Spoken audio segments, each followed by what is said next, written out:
there is some cognitive dissonance that's required. Yes. Let's jump into a little. I want to go back to the whole the moral police, because you mentioned as well at the beginning that you've worked for defense, but you work for plaintiff.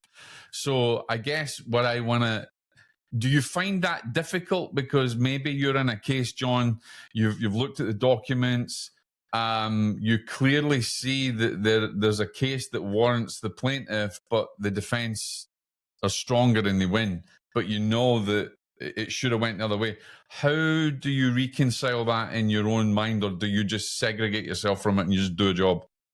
Yeah, I mean, I think you can have a situation like that maybe you think should have gone the other way, and feel some sympathy for the people that lost. But you also have to have, one of the things you learn in medicine, I mean, is when you run codes in medical school and in residency, and people die in the ER that shouldn't have died, and you see kids that are injured and stuff, is if you carry all the negative stuff with you, you won't be able to help the next person. That's just not a thing you can do. So there is some cognitive dissonance that's required, Yes. to kind of press on.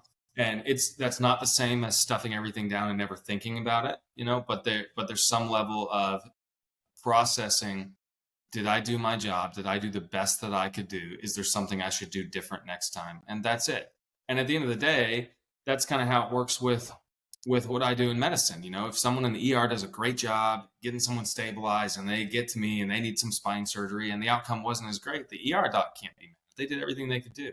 And maybe both of us did everything we could do, and something still didn't work out. But if you don't get the outcome, you don't get the outcome. I mean, it's the same lesson I teach my kids. I'm like, did you play hard? Okay, your team lost by 20. It sucks. You can train a little harder, but you can't make your teammate make that shot.